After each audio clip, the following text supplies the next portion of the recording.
You got this and you got that, and you gonna murder this one and murder that one. Talking all that bullshit. I'm gonna put it to you like this, yo. This is for the nerds, this is for the brainiacs, this what we deserve. Go ahead and play it back, you ain't gonna touch me, you not gonna do nothing, you are not above me. I bet you wish you was me, I know it, I know.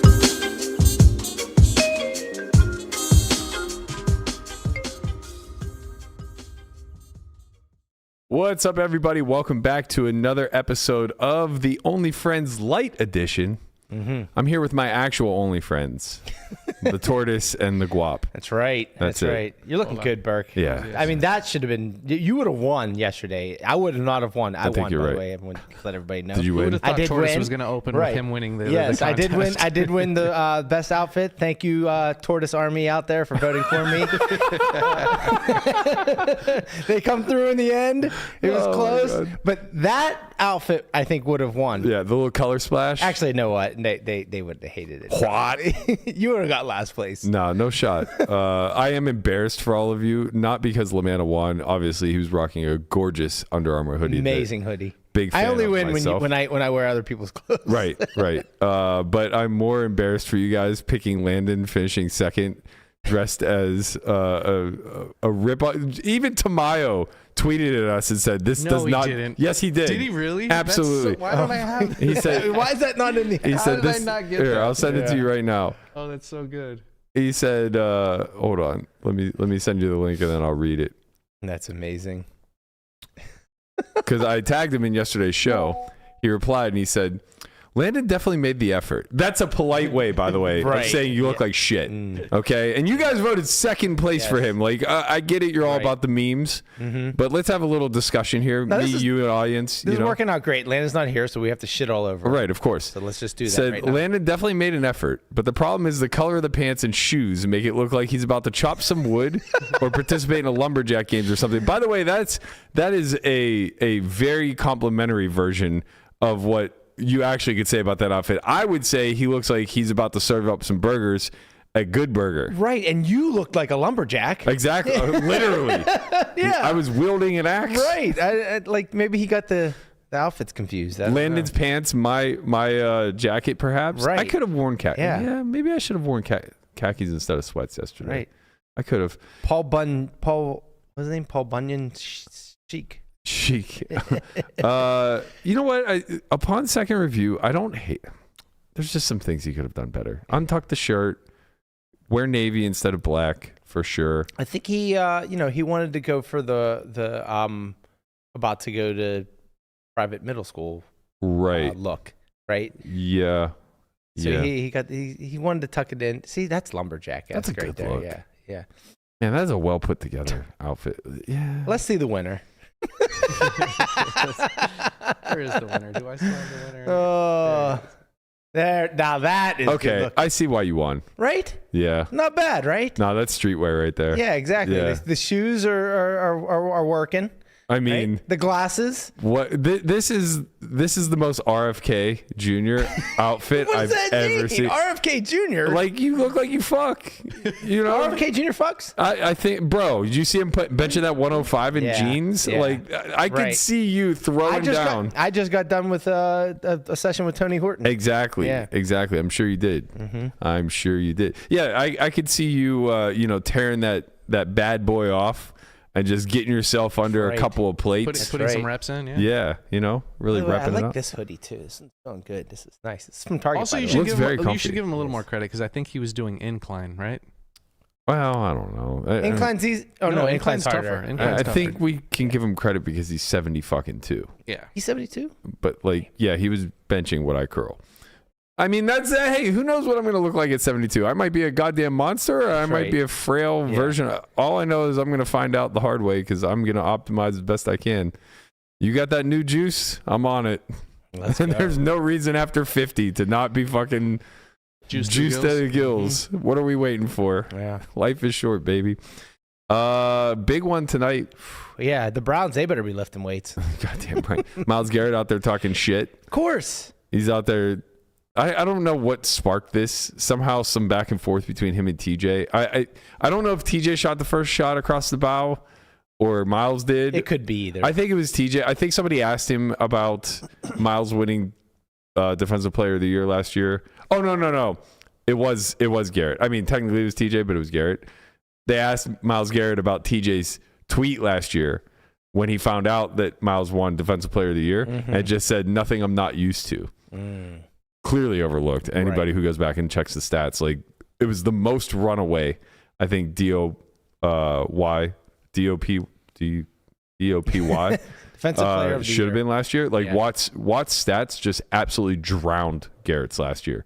But Myles Garrett was the press's choice, and Myles replied, in the interview with something or other, and TJ just basically replied again, said, well, we don't play against each other. Like, I don't line up against him. Right, exactly. But I'll smack him in his mouth. Yeah. I'm going to smack him in his mouth if it comes down to it. Man.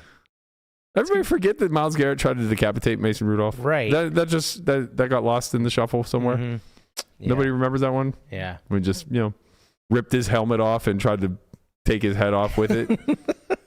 Comes out just... Imagine what would drive you to swing a helmet. Also, Mason Rudolph, get the fuck out of there. Are you dumb? Yeah. What are you doing? What are you doing? Tua, I expect. He has brain seen damage. Like, come on. Yeah, no. He literally... What you don't see there in that image is he bonks him in the head. He actually bonks him in the head. So he uses his helmet as a weapon. Yeah. Yeah.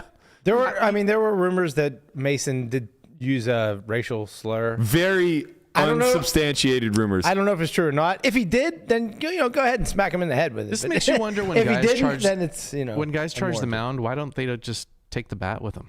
Because that is a What's the felony. difference? Right, yes, because If you hit somebody's ass with your hand, It's a fucking felony. That's I guess assault you- with a deadly weapon. It goes from if you're a truly misdemeanor to a felony real Right. quick. but the guy hit you Because with a leather ball. That's assault, brother.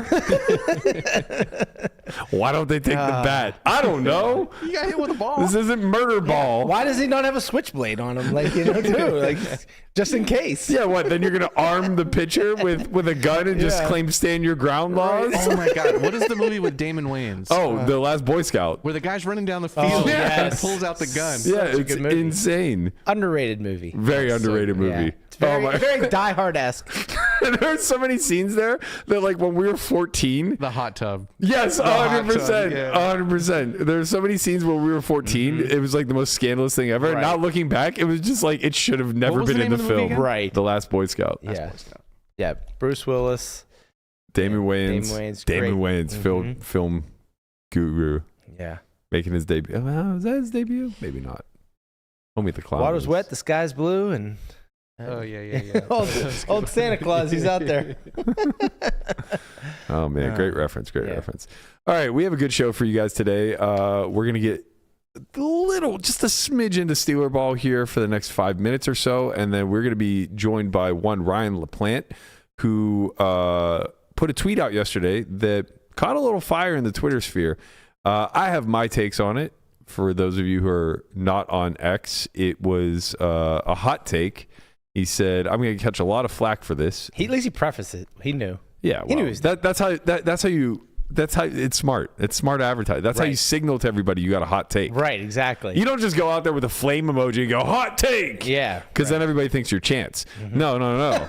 You kind of come in from the side and you go, Right. probably going to get some flack for this. Then people are like, I got to. Which basically says, like, give me some flack. Exactly. But It's the Lon McCarron approach. yeah, exactly. Poker tournaments are much more complex and difficult to learn than cash games. They're much more mentally taxing, harder psychologically, and harder to play professionally, live or online. I agree and disagree with some. So we're going to have the man himself on here around the top of the hour. But in the meantime, we got some stuff to discuss. Okay. It's coming into the weekend, which means sports ball is ramping up. We got the Steelers on prime time. That's right. This evening. Actually, So- on Prime. yeah. And you guys are Actually on prime. 3-point favorites. Is that correct? 3.5 point favorites. Is that you think that's fair, or do you think they're slighting the Steelers here? I mean, they are 8-2. The Browns playing are at home? 2-8 maybe. No, it's in Cleveland. It's in Cleveland. I think the line is pretty good. I think the Steelers are going to So it opened at Win 3. by 3 a lot. It opened at 3. It moved to 3.5 Yeah. when they found out there was going to be some weather. I do tend to think these are going to be low-scoring games. Steelers' offense has not looked good. You know, they're the second worst offense in the red zone. They're 8% conversion to touchdown right now. Yeah, it's not good. It's not good. We need a They've Fields gotten package. better since Russ was in. No. Except for last week. No, the opposite. Russ is the worst quarterback in the NFL in the red zone, and it's not close. You're saying Fields was better. Way better. You say we were converting more touchdowns Way than more. Fields. What Way does more. Russell Wilson have to do for you to buy a jersey of Russell Wilson? Will never happen. Even if he wins the Super Bowl for you. Okay, I would consider it. Okay. But I feel like it's betraying Ben somehow. Yeah, and it's kind of like, how long is he going to be here? Well, if he wins the Super Bowl, probably till he dies. Yeah, that's true. I mean, he might get a statue enshrined outside of Acusure. That's true. But no. You mean Heinz Field? Yes, I do mean Heinz Field. No, Russ is the worst quarterback in the red zone right now, converting only 8% of those drives into I think touchdowns. we got Boswell. Fields was actually like average-ish. He still has more touchdowns than Russ, having only played 4 games to his 5. Is it 5? What are we? 8-2? We're 8-2. Yeah. So he's played 6 games. So yeah, Russ has 2 more games under his belt. Russ has played. Oh 6 no! games. Sorry. The opposite. Fields played 6. I was like, there's no way he played more than. My that. apologies. Yeah. This is Russ's 4th. Because he was 4-2. Yeah. Right. Yeah. Yeah, I forgot. Fields was I 4-2. wiped those 2 losses I know. right out of the memory Yeah, bank, Lamanna. Yeah, I understand. We don't even consider it any longer. No. So, yeah, the red zone's a fucking nightmare. For that reason alone, I think you can slight them on the line. Also, it's a divisional opponent. These games tend to be tight, even though the Browns stink. It's just going to be a 13-10 game. That's just what's going to happen. I hope we have 13. It's a trap game, but I think the Steelers win by 20 a lot, too. It's funny because obviously, like, there's a cone of uncertainty, if you will, and that does fall in it, right? Yeah, where they just mash and they just win, like they put up 28, and maybe they're lucky to get 6 points. The Browns. Yeah. So like, yeah, that is a world, but like, There's another world where Jameis just cooks, yeah, puts up 21, and we get smoked. Right. I'm prepared for it. It's okay. I think the most likely outcome is a low-scoring close game. Yeah, I think that's fair. Well, the books would agree. Yeah, For what it's worth. I think the over/under is 36 or something. 30. Yeah, it's very low. Ooh, it's hard. It's hard to bet under 36. I faded the You're under. gonna do it. I faded the over/under in my weekend warrior pick. Oh, I need to get on that. Well, if you want the Steelers, you better hurry. I know. I got a couple hours. Put mine in yesterday. I got another, same game parlay. It's a lock. Don't worry. You guys will see it. Well, unfortunately, you're not going to get to bet it because we're not going to reveal it till tomorrow after I've already won it. Right. And at that point, now, oh man, I'm fucked. That fucks me. If I scoop the same game parlay for $3K, is there anybody who hasn't already put in their weekend warrior picks? Because they could just be like in panic mode. Let 'em- Guapo. Let him get $50 bet. It's okay. You're gonna be fine. Yeah. You're gonna be fine. What's he gonna bet $50 on that's gonna catch up? This is the world we're living in right now. So you're going hard on a same game parlay. Oh yeah. Yeah. Oh yeah. I mean, we only got the Browns twice a year. I'll go hard on the Browns. I'll go hard on the Bengals. Connie's back in the lead, right? I haven't Yeah, looked at. he's okay. been in the lead for a couple weeks. I think we all lost. If this I past know week. Berkey and I know the Steelers, I bet I could manufacture what your pick is. It's definitely gonna be the Steelers. I don't think you're gonna touch the over under. Correct. But you're thinking like a run heavy game. So you got Najee in there, maybe a touchdown Yeah. and yardage. Yeah. Yes. Right. Yeah. No, I And have, then- I have a Najee touchdown, but I do have 1 yardage pick. Yeah. Yeah, I think I have a Pickens. It's either over 4.5 catches. Oh, or you don't over, have Najee on yardage? on yards. No, I either have Pickens over 4.5 catches or over 45 yards. I can't remember, but Yeah. 4 or 5 stands out in my mind. He's gonna get both. Yeah. So tomorrow will be a big celebratory day. We're definitely gonna discuss the big Steeler victory opening tomorrow's show. And then Can't wait. we got Survivor too. We have Survivor to discuss. We have our picks to throw out. We'll have Weekend Warrior. Before we bring Ryan in, I want to just go ahead and tease On Second Thought. So that is the sister show to Poker Out Loud. We are now on episode 3, just released yesterday. I think we have a little bit of a preview. Back season 11 of On Second Thought. Today we're going to look at a 3-bet pot, big blind versus hijack. We're going to analyze what happens whenever we go off the beaten path for the correct sizing scheme and see how the adjustments are meant to take place whenever a foreign size starts to present.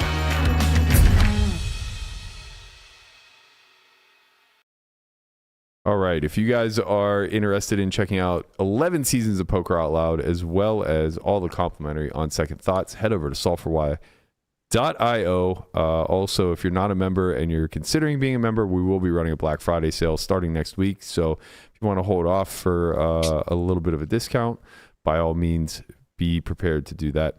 All right, let's get to the main talking point today, which is, should you play cash or tournaments? I obviously am very, very biased. I second that. As is the man of the hour, the one and only Ryan LaPlante. Hello. Hey, how's it going? Hey, Ryan, what's up? Not much. Actually, speaking of Steelers and football in general, I'm actually in Philadelphia right now. Oh, shit. So fly, Eagles, fly. Okay. But yeah, I've been enjoying Pennsylvania a lot. Wonderful state. It's been really good, but I'm excited to get back to Vegas for sure. Are you... You need to drive about 4 hours west. Yeah, you'll have a real good time. You'll be better off. Close enough. I drove through it on the way here. I'll be driving through it on the way back either tomorrow or this weekend. Stop and get yourself a Primanti sandwich. Yeah, there you go. Are you playing online while you're there? Yeah, so I've been working with Bet Rivers. I've been streaming for them. I've been doing a mixture of cash and tournaments. And I got to say, the cash grind, it's pretty easy. Not going to lie. Oh, it's pretty easy. What an easy life. All right, well, let's dig in a little bit because, first of all, you knew what you were doing, and I appreciate that. This is going to cause a little flack. It's like, okay, this is going to get some engagement, and that it did. A lot of back and forth here in the thread. I'm actually kind of surprised at the responses in the sense that cash players all vehemently disagree with you, and tournament players just kind of jump in and go, "Nah, they're just different." What was the basis of this? I think there is a decent number of cash players in that thread that actually do agree. I don't think there are a couple pros that say they do agree. Tournaments are more complex, and they are more complex. It's just what they are. So I was streaming one of my last sessions last night, and I was 4-tabling cash, and just how easy it was for me to think about and approach situations. It's just so much easier of a thought process than for tournaments. Because for tournaments, I have to go, okay, what stacked up am I at? What position am I? What is my opening range based on that? And then I have to go, okay, what ICM do I have? What risk premium do I have? Am I nearing the money bubble? Am I in the money? Am I on the FT? Am I on FT bubble? But on top of that, not only do I have to, memorize and learn what each of these different stack depths and how they work for symmetrical stacks, I also have to learn how to adjust based off of how each of these different stacks are shifting. If there's a couple 8 big blind stacks and a 15 big blind stack and all that type of stuff, I need to figure out what adjustments I'm making and why there are these types of adjustments and how they impact things.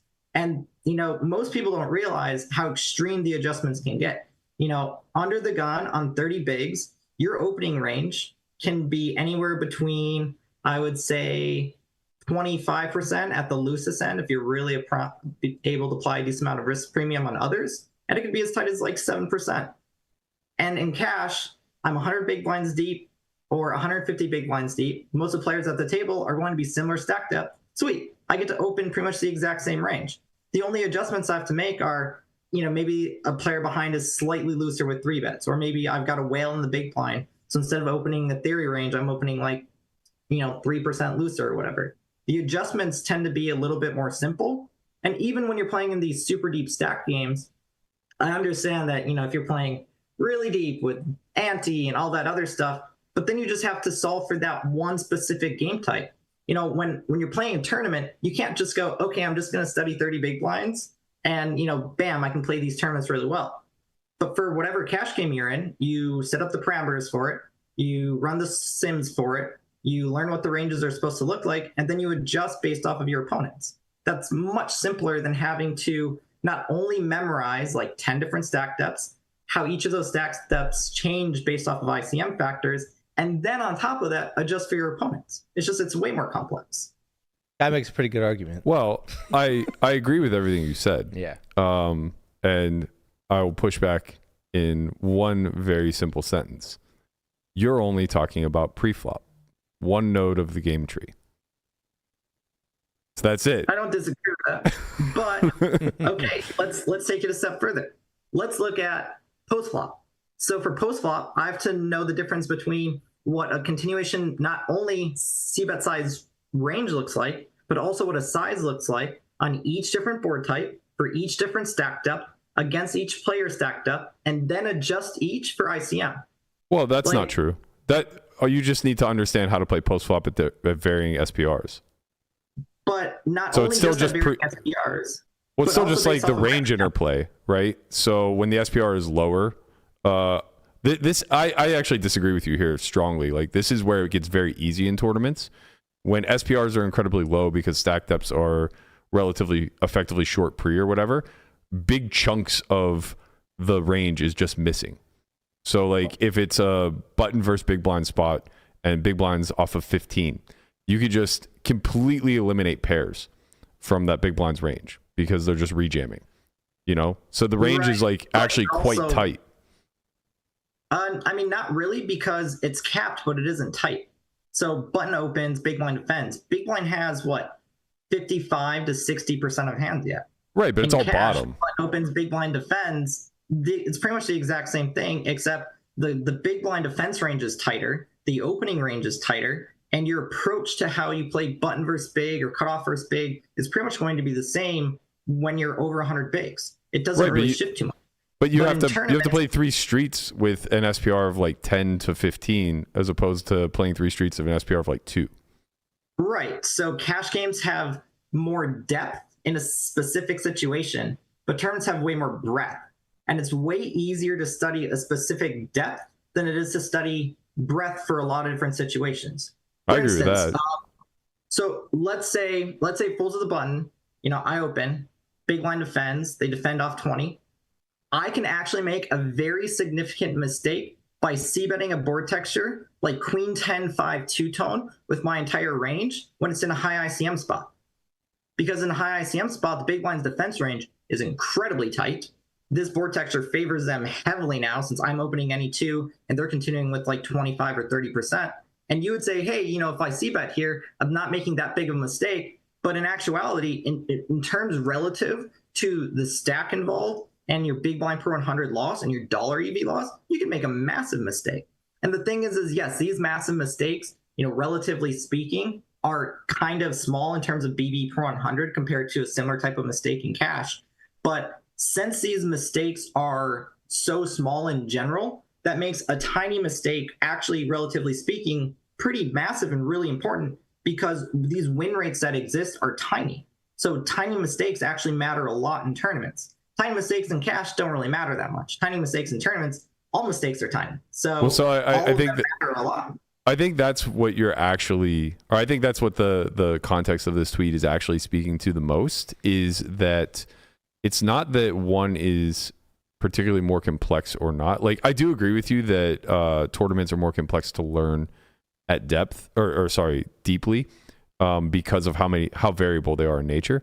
But the kind of reply to that is how much ROI is actually gained by knowing each one of these individual variables pretty well. So in other words, if we were able to sim this where we were able to create like something like Pluribus, a 6 max spot, and we ran it at 100 big blind cash and it played 5 pros, and then we took the exact same thing and we put it in 1,000 person MTT field, and we let Pluribus, a 6 max MTT field, and we let Pluribus play down to the winner. Which one do you think would have a better hourly? That's the other thing, is it's easier in cash to have a higher hourly. Well, it's much easier. Okay, which one do you think would have a better ROI? Like, I don't care what metrics we measure it by. I just think you're just... Yeah, in tournaments, it's going to have a much higher ROI because the mistakes that even good pros make in tournaments, especially over the course of a long tournament, really compound.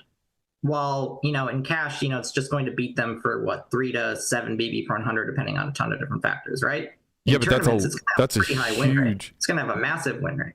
But a high win rate, that's the thing. The high win rate in MTTs is still relatively low. Like, let's say that the average pro is like 20% ROI. The best pros in the world are maybe like 60% ROI in this example that we're giving.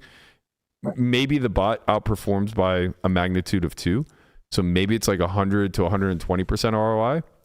But in like, let's say a 1K buy-in compared to a 5-10 cash game, that's nothing. Like that's relatively small returns. And I think that's what this is mostly speaking to, is that the volatility in MTTs is so great that you do have to really hunt these small edges in order to show a 100%. return, right? Whereas in cash, being able to be like sure up these small leaks and stuff like that, if that adds a big blind per 100 to your win rate, that's massive. I mean, adding an extra, 1/5 of your win rate in tournaments is also pretty big. It's just, to me, that adds to the other complexity of tournaments. Let's say the two of us played 500 hours you played 500 hours of live cash, and I played 500 hours of live tournaments. And in your game, you had a 5 BB per 100, which I know is a very good win rate. And in my game, I had a 50% ROI. You're going to be able to realize your win rate, to a pretty good degree, and know if you're going to be a big winner in that game. Me, I could have that 50% ROI, play for 500 hours, which would probably be 100 entries. And I could just lose at -60 and not realize I'm actually a really good winner in the game. So not only do I have to realize that I'm actually playing really well and be confident in that, I also need to deal with the downswings and the variance, which to me adds the extra degree of complexity.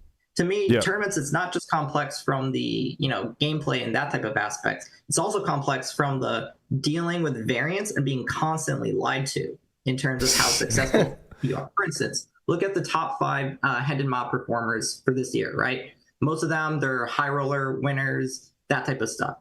The top 5 biggest winners right now are not the top 5 best players in the world. They're just not.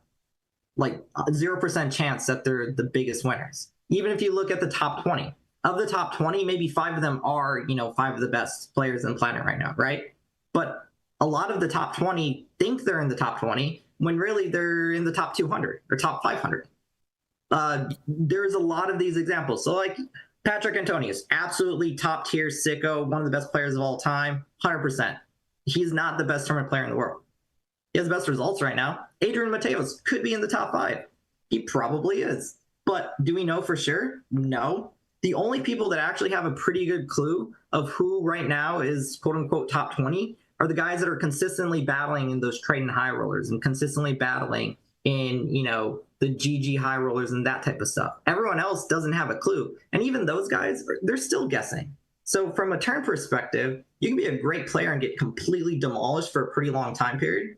But a cash game player, if you're getting demolished for 500 hours, you're really making mistakes. You're messing up in some capacity, and you really need to fix it.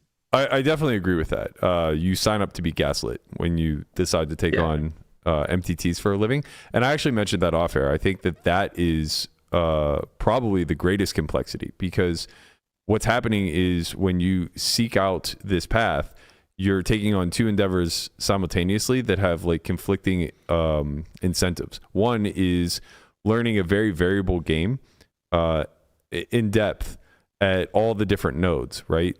And that's already going to be complex in and of itself, because just by that nature, you're going to have to batch and simplify and kind of gloss over some things, which are going to leave you open to making errors.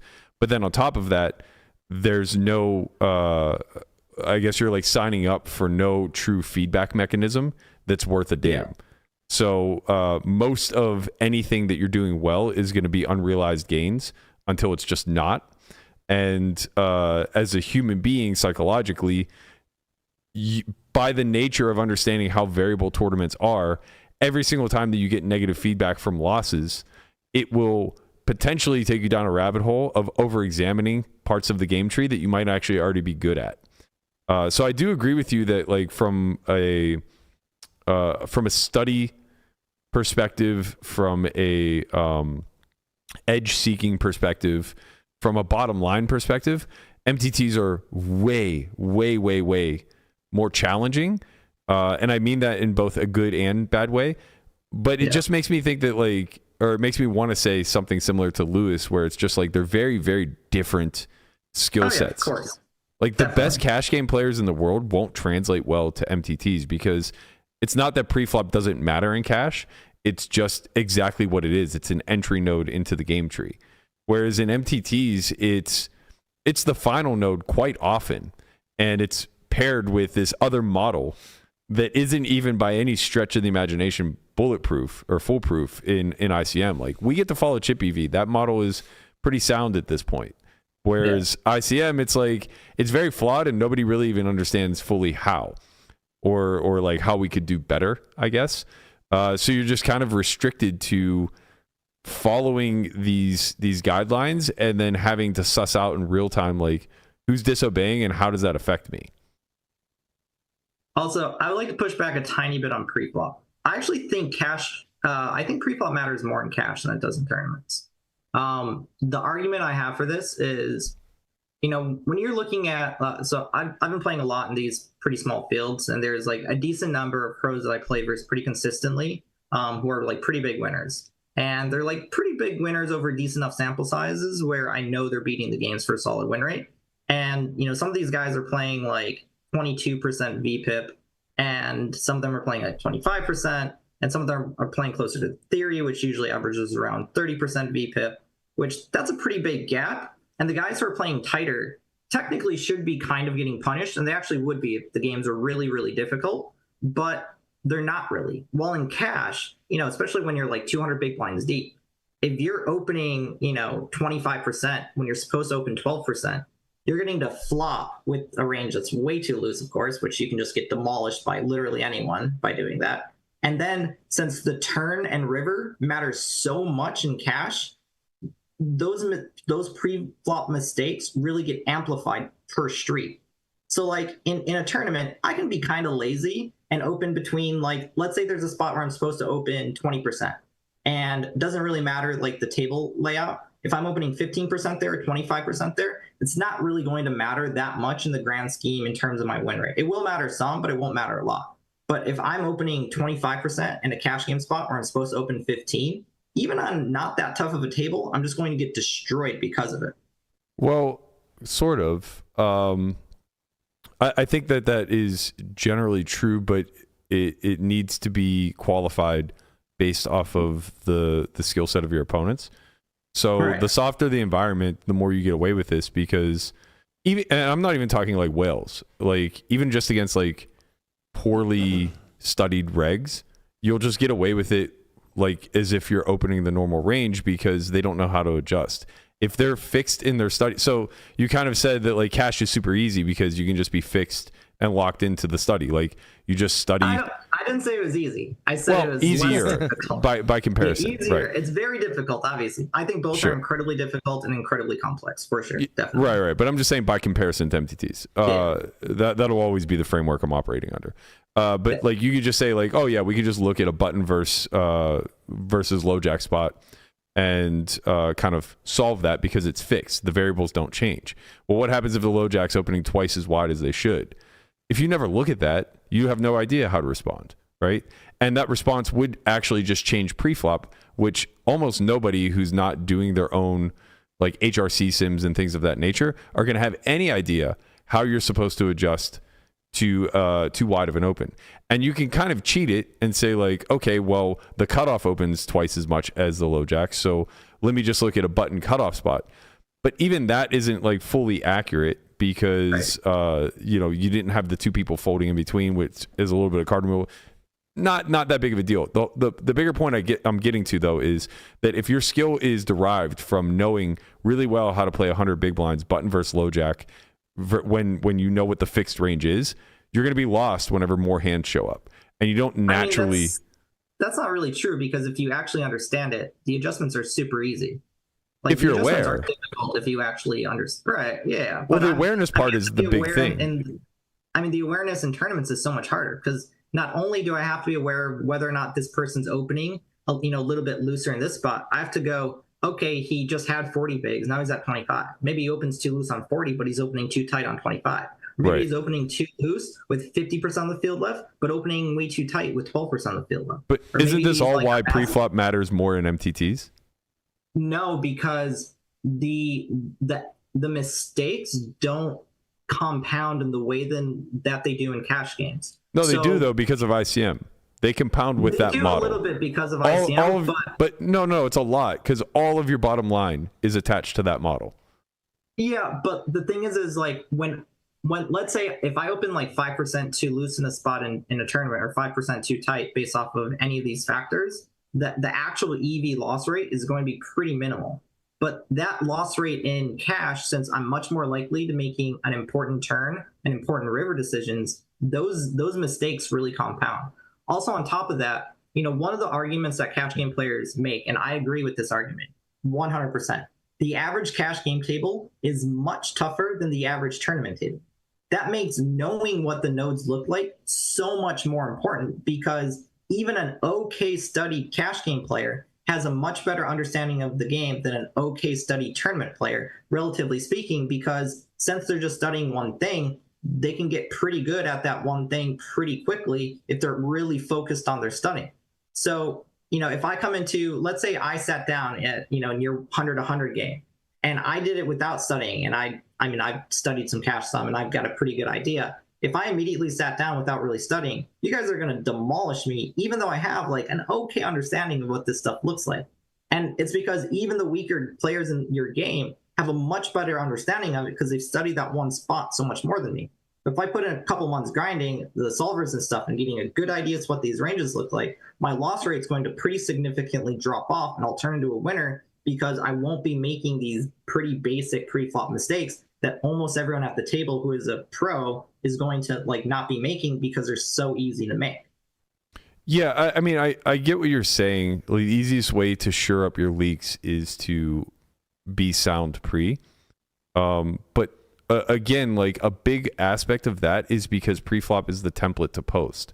So it's like you can't make post-flop decisions without full range awareness. But if you study what it looks like to be a few pips too wide in certain spots, and you see what the response range is supposed to look like, and you just know that your opponents aren't doing this, you are recouping a lot of that EV. The reason why you can't, I think the reason why you can't compare the two is because when you say like in MTTs you're not losing that much EV by being a little bit wider, yada yada, that might be true in a chip EV model sense, but we can't compare apples to apples here. Right, because you are potentially, and you let off the argument with this of all of your money is being made in the ICM model, so it's a tremendous error now to suddenly see bet a spot where it's high ICM and the big blind's extra tight and things of that nature, because you're actually burning literal dollars. So I agree with you when the ICM model isn't there, but when it is, now preflop has to matter the most. No, I mean, even in an ICM model, like opening 5% too loose or whatever, it isn't going to punish you. What's going to punish you is your opponent's knowledge of it and how they can apply it and how well they can apply it, which, since it's so much more complex in tournaments, they just aren't really going to.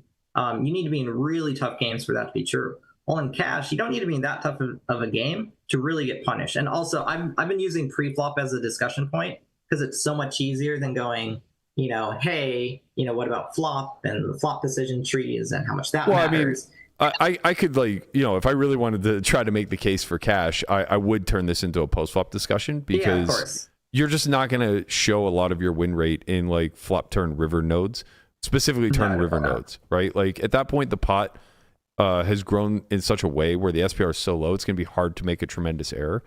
Right. But yeah, 100%.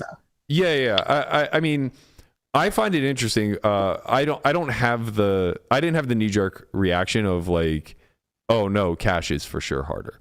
That's not my take at all, because I'm allergic to tournaments, because I think that they actually are so hard, but not hard in the sense, maybe not as hard in the sense of like what you're saying, because I actually think good poker players with like pretty sharp card sense can be competitive in MTTs, where I'm not so sure that that's true in today's average cash pools. Like they would be competitive in low stake cash pools for sure. If you just threw somebody who never studied into a 2-5 game, I think that they would do okay. But if you threw them into like a non-private public 5-10 game, they might struggle a bit. Just because, again, going back to what you said, mechanics matter so much there. More so than I think in the past. Whereas in MTTs, there's so much variance. And albeit, like, maybe it's not, if we were looking at true win rates, your point would stand. Yeah. But because so much of that goes unrealized when you're good and realized when you're bad, I think that they're a lot more competitive in such a volatile environment. I feel like it's like, oh, sorry. Sure. Yeah, I was just gonna say, like, do you think, like, if you took someone who was just like, pretty unstudied and just a recreational player, and the amount of study hours it would take to reach the equivalent in win rates between cash and then MTT. I think he's correct. Right. That's what I would think too. I think it would take much more study time. But I think as makes is, it more complex, right? they're winning more in MTTs. If you just threw them into both environments unstudied, I think they're doing better in MTTs. Yeah, I agree with that. But I'm saying that it's more agree. complex because it takes much longer to study to get to the same win rate in MTTs as it does in cash. I would definitely agree with that. I would say that it's harder to lose more in tournaments in terms of like raw win rate, but it's also much harder to study and get to a studied level. It's like actively thinking about it. If I want to teach someone to beat 1-3 no limit live, I could do it pretty quickly if they have even a tiny bit of history, like just a tiny bit, and you can do it real quickly. Even to beat like $300 buy-in live tournament, I mean, you have to teach them so many different things, and it's just so much harder. Yeah, I agree with both those statements. I do think the average cash game is much tougher, and I think that's why, like in the past, and also why this debate is pretty active, is because I do agree. The average cash game, like the average 5-10 game, is definitely tougher than the average 1K buy-in live. Sure. I don't think that's even a little bit. It's 100%. It's way tougher. But to me, that's also why, like, since it's so much tougher, it's so important to just be kind of study. But you just have to study that one stack depth for pre-flop, for post-flop. And to me, that simplicity, quote unquote, is a little bit easier to deal with, especially when you get to realize your edge, figure out where you're messing up a little bit easier, know if you're a good winner or not. Well, in tournaments, since you're being lied to so often, it's just that extra layer of uncertainty to me that adds to the overall complexity. Now, if you want to argue at like a pure base level, whether cash is a little bit tougher, tournaments is a little bit tougher, I do agree. It's like kind of measuring, apples to oranges. But in terms of like the actuality of what it means to play tournaments professionally versus playing cash professionally, I mean, I'm team. It's way tougher to play tournaments professionally. And I don't even. I think we all agree with that when you frame it that way, but I don't necessarily think it's for the same reasons. Like, I agree with you 100%, but I think it's because the amount of win rate available to even the best is low. And for that reason alone, like when Brian's asking like which one would be harder to get to the same win rate, like which would take more study, of course it's tournaments, but not even necessarily because they're more complex. They're not more complex. They're more nuanced, perhaps.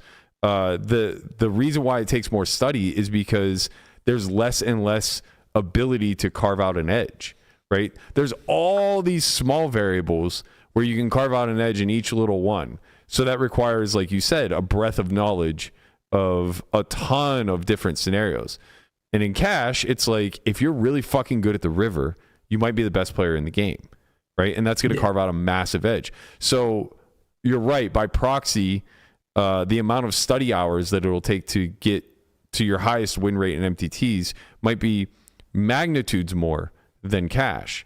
But it's because there isn't a lot of juice to squeeze from each individual thing that you're studying in MTTs, right? Yeah, I would agree with that 100%. I think with that, we're 100% on the same page. Yeah. I think we agree. Yeah, definitely. I mean, I do think like, I don't want to, like, I want everyone to understand, like, I do think it's incredibly difficult to play cash for a living. Just it is. Like, poker these days for a living it's really tough. Obviously I own a coaching site. I built, GTO study trainer, do all that type of stuff. Obviously, if someone came to me right now and said, "Hey, Ryan, should I play poker for a living?" My answer would be no, definitely not. Don't do it.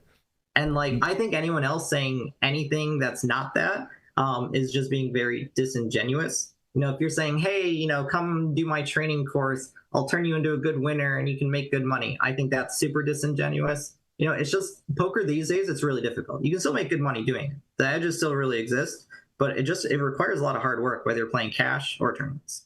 Yeah, I agree. I think that's something that you and I have always kind of shared the same outlook on. I'll get you out here on this, but I am curious of your thoughts since we have you. To that end of would you recommend somebody playing the game for a living moving forward? You kind of said no. It jogged my mind a bit where we were talking about the GG deciding to take the high stakes cash private and what that all means. And my contention was basically that it's been a facade that poker has been a meritocracy at any point. Basically, if you look at pre-boom, everything was private. You couldn't find a single public no-limit game spread anywhere. Everything was stud or 5-card draw, whatever. And then Moneymaker hit. All of this online money flowed into the community. And for 10 to 12 years, we were kept afloat by outside funding. A lot of stars were born. The dream was alive, et cetera, et cetera. But I would contest that post Black Friday, we've just been regressing back to what was always a thing, which is this is a cutthroat industry. It's not a meritocracy. It's not zero EV. Everyone's out for themselves. You have to be able to beat the rake. And at the end of the day, both operators and players alike are going to do whatever it is in their power to give themselves the ability to have a bottom line. Yeah, I definitely agree with that. That's also why things like, companies really be on top of things with regards to game integrity and security is so important. And also, us as a community calling out the bad operators, like, GG doing that stuff. That's not great. But, it also is not great. A certain US-based company raising rake on cash games and not announcing it in any capacity, like not a word. Doing things like that, this type of behavior, to me, this kind of shows that poker is kind of maturing as an industry. It's kind of like how, the ride-sharing companies in the early days, they were throwing money around, they're making things really cheap, they were paying drivers really well, so on and so forth. But now that they're actually trying to seek profit, they're jacking up rates, they're doing, whatever they can. And that's kind of how I see, poker sites these days. More and more of them are turning more into casinos that have poker. Even GG, like GG is consistently turning its poker games into more casino style games, and then doing things like closing out those games and I feel as though a lot of companies in the industry are doing that right now. Pretty much they all kind of go through the same cycle of seek growth, seek revenue, seek market share, and then squeeze players for as much as they can. Yeah. And, not to say that there aren't some good actors in the industry. Obviously, there are to a decent degree. But, I don't think it's going to get better. I think it's going to get worse and harder. And even with the US getting, being more open and that type of stuff, well, I think for me personally, I'm going to be able to make more money and make it more easily for a while. Unless you're already in a position where you can take advantage of this, you're at such a huge disadvantage to get kind of caught up. And then to be able to start actually battling that, unless you're kind of already here, getting to this point is so difficult and is just so all-consuming that's really not worth it unless you're just a lifer. Like, I'm gonna, be a professional poker player in this industry probably until I die, but I also know that there's plenty of other things I could have done that would have been much easier. And also, if I right now had my, didn't really have that much poker knowledge or experience, and I knew how poker industry was and how tough it would be for me to make it as a pro, I would 100% not do it. Not worth it. Not even worth trying. It's that difficult. So for me, it's kind of like, let's say you're someone that wants to be a professional actor or writer. I would tell them the exact same thing. Don't do it. It's too difficult. There's too much luck involved. You have to get really, really, really lucky, find the perfect spots. And that just isn't likely for many people. I would encourage people to do something that is more likely, is more achievable. Get a coding, learn how to code, get a business degree, do that type of stuff. Poker, yeah, it's fun and I love it. And I'll be doing this for a very long time. But I also know that it's a cutthroat, difficult industry. And I've seen it eat up and destroy so many people. So while I love it, don't do it unless you really, really, really, really are coming in with eyes wide open, knowing how difficult and kind of shitty it can be at times. I'll interject a little Andrew Barberism for you and just remind you that sunken cost fallacy has ruined quite many of men. You don't have 100%. To be a lifer, Ryan. You don't have to be a lifer. No, I am one. I still love it. I'm with you. Pays my bills, and I enjoy it. That's the problem, is that it's a fix, not only is there that sunken cost aspect, but you get really good and you have really big returns, it's hard to find that hourly elsewhere, especially doing Also, something you like, love. Yeah, exactly. If I didn't love it, I would be piecing out. I'd be goodbye. See ya. Yeah, But that's fair. I still do. So here I am. All right, well, let's get you out of here on that note. Anything you want to plug or promote? I have a coaching site, LearnProPoker. We have a free community on School, has over 2,000 members, entirely free. I'm doing a coaching session for it this Saturday. So yeah, LearnProPoker. But check out our School page, SKOOL, LearnProPoker, entirely free. Like I said, 2,000 plus members. I do free coaching sessions. We have leaderboard prizes for people who post, that type of stuff. So yeah, check it out. Awesome. Best of luck out in Philly with the Bet Rivers project. I'm actually coming home soon. I'll see you at the Win. I'll see you at the Win. Sounds great. Thank you, see Ryan. guys. Thanks, Ryan. for having Thanks, me on. Ryan. Bye. Appreciate it. That was fun. That was great. Yeah. So, have you given up on tournaments yet? No. Well, yeah. No. I don't know. I understand like that when I brought up the whole study thing, because I have I'm more of a recreational player now, but I still do like study and try to get better, and just like I do understand the difference between studying for tournaments and studying for cash, and it speaks to me when he says it's more complex, because there is so many more spots, and yeah, a lot of it is pre-flop we're talking about, but like with the different stack sizes and the different stages of the tournament, and everyone ICM, everyone has a different stack, and you're trying to figure out do I open 30% here or 20%, and it is a lot more difficult when you can just look at a cash game chart and Should you understand. leave 5 minutes before dinner break so you can use the bathroom before everyone else? That's sharp. Get a right. reservation at a restaurant. No, that's really sharp. But to your point, What's the Bert, cost? It really does determine which lens you're looking through on like which is more complex, right? If you want to go down the whole post flop rabbit hole, then it you could see how the cash game could be more complex. Yeah, poor LaManna, man. He comes here, he gets his tournament dream shattered. He gets told not to go to the Jewel of the South anymore because the rake's too goddamn high. They can't be taking that bad I'm beat just shot. a crypto bro now. Yeah, I mean, there were some points that I didn't want to push back too hard because I wanted to give Ryan the room to talk, and I think we're arguing similar sides anyway. But just like some points that I didn't necessarily get out that I do think are worth mentioning are the post-flop game tree of cash is just infinitely larger, especially as like stack depths increase. And the variable stack sizing in cash is also a thing. It's not like you just get to learn 100 big blinds and stacks reset every hand. You'll be in games where the stacks will vary from 40 big blinds up to 1,000 big blinds, and you have to deal with that moving. Now, I will agree with him in the sense that like you can simplify a lot easier. You can batch a lot of these concepts. The range movement from what you open under the gun at 100 big blinds to 150 isn't going to be that different, but a lot of it is unintuitive, right? Like when you start to look at range charts for these different formats, whether it's 3 blind game, whether it's 2 blinds in an ante, 3 blinds in an ante, big ante games. I play those on the apps where it's like a half a big blind per person.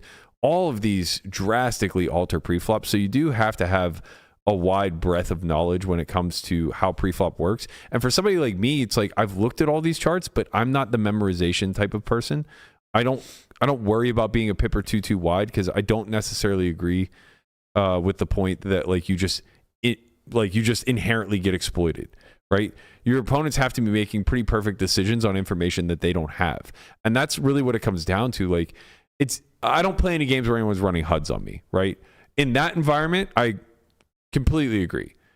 But that's because there's protected information that's now public, right? Mm-hmm. And to Ryan's point, HUDs aren't that impactful in MTTs because somebody running a 35% preflop or RFI rather in an MTT, it's like, well, when is he too wide? Is it in the early stages? Is it when he has 20 blinds? Is it, you know what I mean? Yeah. So HUDs would probably be impactful for like seeing like shove frequencies and things of that nature, just to see if anybody's like egregiously off, they might be too wide. That'll earn you a lot to know that somebody's shoving 3 or 4 pips too wide. Mm-hmm. But once you get beyond all of the variables that come into play pre-flop, depth now becomes your greatest challenge to overcome, right? And when you start to examine post-flop strategies, going through flop, turn, river in a single raise pot where the SPR is 100, a lot of really counterintuitive things happen, and a lot of really cool things get uncovered. Like, you can find spots to like 2E at stack depths or at SPRs of like 50 plus. Wow. It's rare. That's well, it's like rare. What is 2E at that stack? I don't. Maybe like 5x pot. I was gonna say like 500%, 500%. Yeah. Yeah. And look, it's rare. It might be with like 1.5% of your range, which might be like 4 combos. But there's win rate attached to it. Like, it is one of those hidden edges. And the other thing is, I'm sure you've done it. Yeah, maybe intuitively, not even looking at something. What do people do when like you're playing in the game and you just go 5x pot and then call and then 5x pot again? I did it twice in the last 3 sessions. They look at you like, you're fucking crazy? Or because I would. gotta assume that that's you just not, don't see it very you often. just don't see it. Yeah, right, exactly. I did it twice the last 2 sessions. I got called and I got a fold. The general mindset that I'm operating off of is everybody's sitting deep and nobody intends on using their stack. Right. I'm going to do the opposite. Right. And they know when they play a pot with you that like their entire stack could go in or might need to go in. We can be sitting like 50K effective in a 1-1 game in a single raise pot where there is $800 in the middle. And there are plenty. I played an all in pot yesterday, 60K effective in a 1-1 game where it was a 3-bet pot. So the SPR going forward to the flop was 33. I flopped the set and found a way to be all in on Jack 5 deuce. Yeah, I mean, after 4K, no 40K. No. I was the caller pre. I check called flop, and I got all the money in by the end because you just fucking have to. Right. And the thing is like, it's easy to say, oh, well, you had a set. Of course, you found a way to get all the money in. It's like, yeah, that's true, but I also was able to do this because I know exactly what my bluffs are in this spot. And my opponent knows that I have bluffed in the spot. Otherwise, he wouldn't call with the hands that he called with. Right. It wasn't like some cooler. I had bottom set. So it's like, I didn't set over set somebody or anything like that. Maybe he had 2 pair, maybe he didn't. I don't know. But it doesn't matter. The point is he's trying to defend appropriately because he knows when I check raise 2x pot on the turn, I still have combo draws. Right. I still have some low frequency gut shots and overs and things of this nature. Bigger point I'm trying to make here, though, is that where there is a lot of complexity to the variable nature of preflop in MTTs, that complexity is magnitudes more difficult post-flop in cash, and then grows even further as you add depth. Right. So it all compounds as you begin to add depth. The big thing is that both have working against them is the ICM model is incredibly flawed in MTTs, and the chip EV model that we utilize via solvers for cash is not broken. It breaks down once you get to 1,000 big blinds. It's not even that it necessarily breaks down. I think Ike put it best. We tried to solve the game, or we created a mechanism to solve the game for heads up, no limit hold'em. A 2-blind structure where the button is the small blind and the big blind is the out of position player. And we then extrapolated that out to a 9-handed game, and it kind of looks like good poker. But we have no idea the flaws of this model currently. We don't have anything better to compare it to, so we have no concept as to where this thing breaks down. We know it breaks down multi-way, which in turn sort of implies that most of our pre-flop sims are also probably a bit broken. But that carries over to both realms. That'll be true for both tournaments and for cash. So I think like what cash offers that MTTs don't is a lot of freedom in understanding that, like, yes, the model does certain things and looks certain ways, but there's probably edge to be gained by the fact that everybody's human and the fact that a lot of non-model-esque lines are taken. There's a lot of win rate to accumulate there, and there's just a lot of doubt and uncertainty amongst everybody, no matter what. Whereas in MTTs, it's like when people disobey the ICM model, they're not necessarily the only ones to get fucked. They could directly be fucking you. Right, and you're not even in the hand. Right. Yeah. Or you are in the hand, like you're the chip leader and you're just supposed to open deck, and then somebody disobeys and they call with like 70% of hands in the big blind. Like, what are you and now doing, you play man? this massive pot, right? It's like you both suffered, everybody around you gained. Right. And there was nothing you could do about it. Right. You know, you just did what you were incentivized to do by the model. So I do think that this is a very nuanced conversation. I really appreciate Ryan coming out to kind of discuss his thoughts. I think it's one that we could have ongoing moving forward. Both of them have their complexities. I think that he did a great job of clarifying the difference. Is that MTTs maybe a lot more shallow in the depth of what you have to study, but the breadth of knowledge necessary is so much more vast. Right. And I do agree with that. Make sure you subscribe. I love these. Hit the bell. I really enjoy these discussions. Yeah. I like being able to zoom out and just like kind of speak philosophically about the game, because we don't really have an answer as to which one's harder. Right. You know, we just know which one you can make more money at. Yeah. Cash. Probably. It's cash. It's probably cash. It's definitely cash. It's Not almost biased. certainly 100% cash. I kind of agree. It's for sure cash. Unless you win the main event. Yeah, unless you win the main event. Unless you're tomato. Tomato. All right. That's going to do it for us today. We are going to be coming into the weekend tomorrow with our Weekend Warrior picks. We're going to be celebrating a Steelers win for Absolutely. sure. Don't worry about that. You guys are going to hear who we take in Survivor tomorrow. And I think if the timing works out, we're going to be joined by Andrew Barber. We're going to discuss a little bit about the notion of theory crafting, if you will. So we're going to have another little discussion along these lines tomorrow. Hope you guys enjoy it. Don't forget to like, comment, and subscribe. Let us know what you thought about this. What's harder, tournaments or cash? You tell us. What are you guys out there playing? All right, that's going to do it for us. We'll see you guys noon Pacific tomorrow. Go Steelers. Peace. Peace.